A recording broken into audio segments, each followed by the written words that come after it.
में कि भारतीय इतिहास की कई महत्वपूर्ण घटनाएं हुई हैं। ये फैक्ट हिस्टोरिकल रिकॉर्ड पर बेस्ड है, जो राजपूत काल से मुगल काल, स्वतंत्र संग्राम और मॉडर्न इंडिया तक फैली हुई है। मैं डिटेल में बताता हूँ, रियलिटी के साथ, कोई मिथ नहीं, सिर्फ वेरीफाइड इवेंट्स। दोस्तों, आपसे रिक्वेस्ट है, वीडियो को लाइक और सब्सक्राइब जरूर करना। 12 में 1459 को राव जोधा ने मारवाड़ राजस्थान में जोधपुर शहर की नींव रखी। ये सूर्य शहर, सन सिटी या नीली नगरी, ब्लू सिटी के नाम से मशहूर है, क्योंकि यहाँ के कई पुराने घर नीले रंग के हैं। राव जोधा राठौड़ वंश के राजा थे और उन्होंने मेहरानगढ़ फोर्ट की भी शुरुआत की, जो आज भी जोधपुर का प्रतीक है।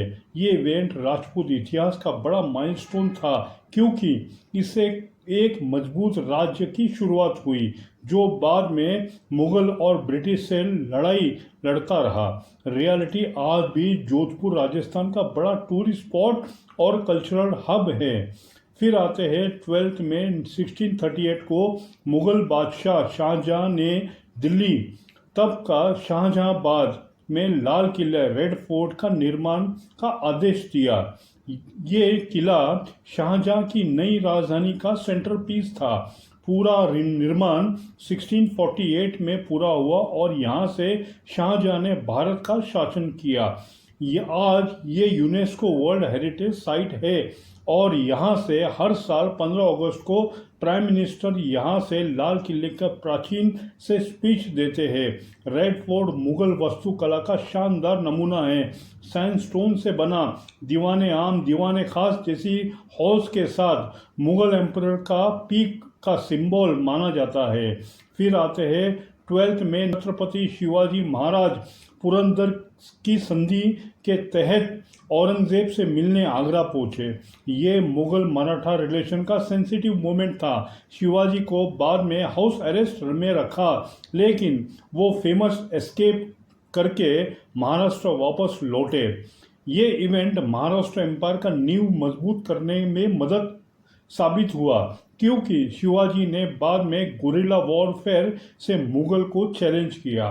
फिर आते हैं 12 में 1915 को स्वतंत्र सेनानी रास बिहारी बोस, जिन्होंने बाद में नेताजी सुभाष चंद्र बोस ने आईएनए में शामिल किया, जापानी जहाज सानुकी मारू पर सवार होकर भारत छोड़ दिया। वो ब्रिटिश के खिलाफ रिवॉल्यूशनरी एक्टिविटीज में चल रहा थे, वो और अरेस्ट से बचने के लिए जापान भाग गए। रास बिहारी बोस ने गदर पार्टी और इंडियन इंडिपेंडेंस लीग जैसी ऑर्गेनाइजेशन में काम किया। ये इवेंट रिवॉल्यूशनरी मूवमेंट का हिस्सा था, जो नॉन वायलेंट गांधीयन स्ट्रगल के साथ पैरेलल चल रहा था। फिर आते हैं 12 मई 1949 को विजय लक्ष्मी पंडित, नेहरू जी की बहन, इंडिपेंडेंट इंडिया की पहली महिला एम्बेसडर बनी। उन्होंने यूएस में यूनाइटेड स्टेट में भेजा गया। ये पोस्ट इंडिपेंडेंस इंडिया के लिए बड़ा डिप्लोमेटिक अचीवमेंट था। एक महिला को इतने महत्वपूर्ण पद पर भेजना वर्ल्ड में इंडिया की प्रोग्रेसिव इमेज दिखाता है। अन्य महत्वपूर्ण घटनाएं जो डेथ और बर्थ का है, 1895 Jiddu Krishnamurti, Indian philosopher and speaker का जन्म हुआ। उन्होंने स्पिरिचुअल और फिलोसॉफिकल टीचिंग दी, जो वर्ल्ड वाइड फेमस हुई। फिर आते हैं 1945 के जी बालकृष्णन, भारत के 37वें चीफ जस्टिस का जन्म। मॉडर्न कॉन्टेक्स्ट में 12 मई को इंटरनेशनल नर्सेज डे भी मनाया जाता है, फ्लोरेंस नाइटिंगेल की बर्थ के कारण, जो इंडियन हेल्थ केयर में नर्सेज की भूमिका को हाईलाइट करता है। ओवरऑल 12 में मेनली कल्चर और आर्किटेक्चरल इवेंट जोधपुर और रेड फोर्ट और फ्रीडम स्ट्रगल के रिवॉल्यूशनरी साइड से जुड़ा है।